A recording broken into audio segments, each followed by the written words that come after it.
Ketika mau jadi kiamat, cahaya berakhir, kemudian matahari bersatu dengannya.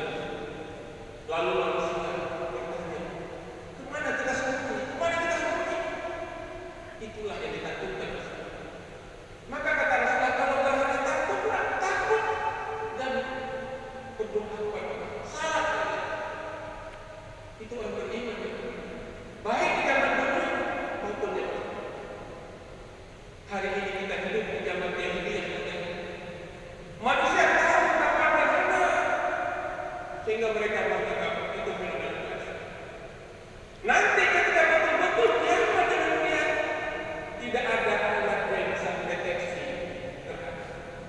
Karena pada saat itu teknologi dihancurkan.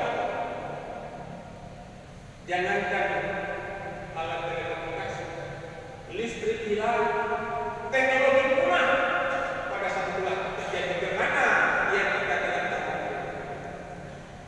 Jadi Rasulullah katakan,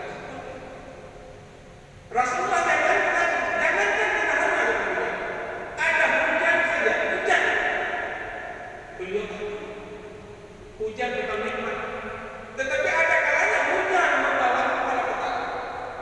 Maka ketika hujan cepat, Rasulullah tidak tidur. Beliau sedih, berdoa, berzikir, memohon kepada Allah.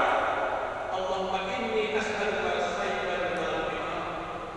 Ya Allah, jadikanlah hujan ini hujan bermanfaat. Ya Allah, jadikan hujan ini hujan yang bermanfaat. Begitu rendah hujan, beliau berdoa. Itu hujan. Demikian juga angin kencang. Ketika ada angin, Rasulullah takut. Beliau berdoa juga, Allahumma inni as'aluka khairaha wa a'udzu bika min syarriha. Ya Allah, berilah kebaikan dari angin ini ya Allah, dan aku mohon perlindungan dari keburukan.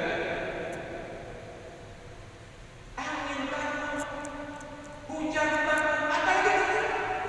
Bahkan Rasulullah yang paling takut pada hari Jumat.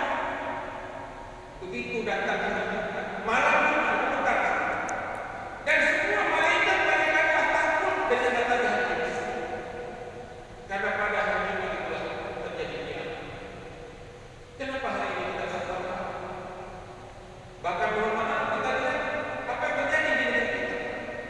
Ibu-ibu di kantor-kantor hari Senin